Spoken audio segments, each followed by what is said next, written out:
They mocked her openly, because no one in Pine Ridge, Montana, could imagine a woman like Sarah Brennan ever being chosen for anything of value. Laughter in Pine Ridge was cruel and cutting, and it clung to her like dust.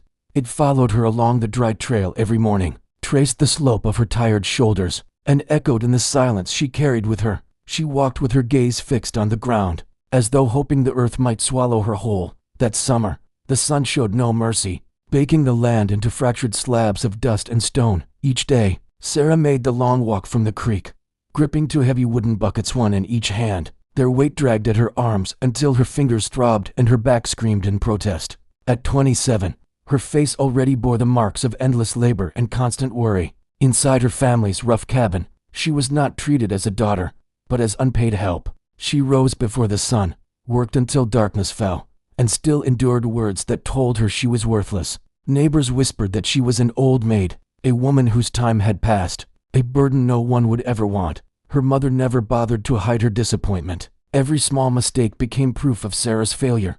Every sigh reminded her she occupied space, better given to someone else. So Sarah learned how to survive quietly. She learned that hoping only sharpened pain.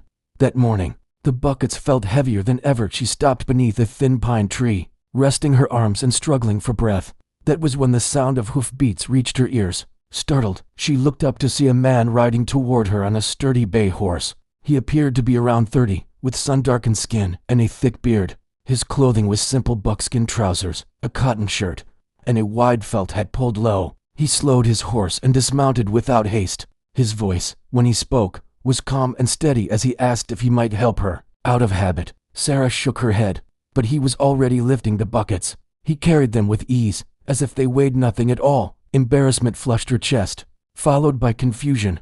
Men never helped her. They either ignored her or laughed behind her back. They walked together toward the settlement. He asked where she lived, and she answered softly.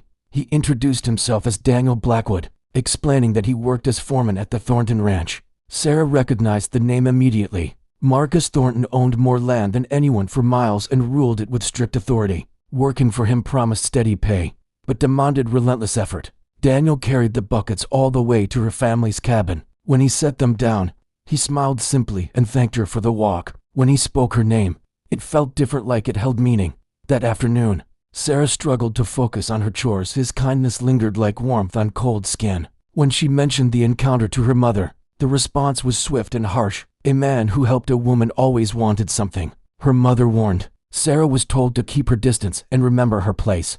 But the days that followed quietly altered her routine. Each trip to the creek or the trading post brought another meeting with Daniel on the trail. He helped carry firewood, lifted her baskets, and spoke to her as though her words mattered. He asked about her life, her thoughts, her hopes. No one had ever done that before. Sarah learned that Daniel was thoughtful and reserved.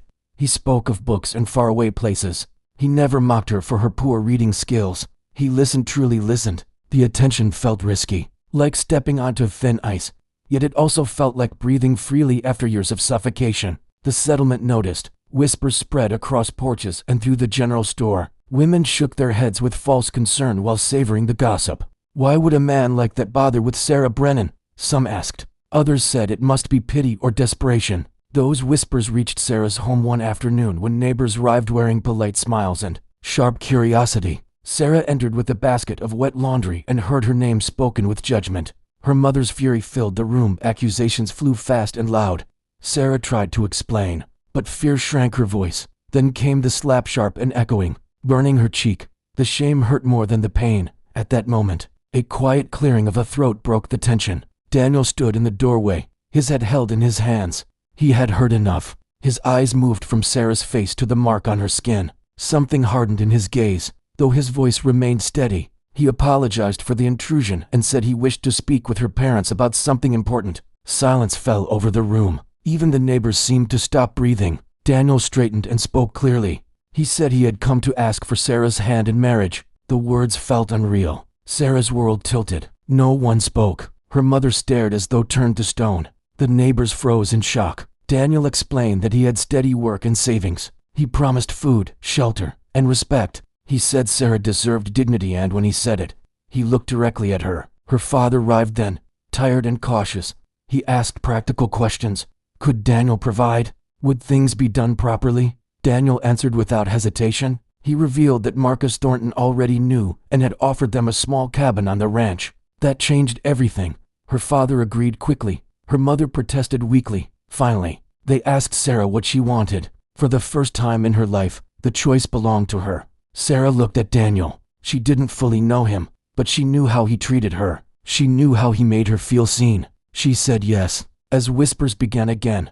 Sarah had no idea that this decision would soon reveal a truth far greater than gossip, one that would turn laughter into stunned silence and reshape her life forever.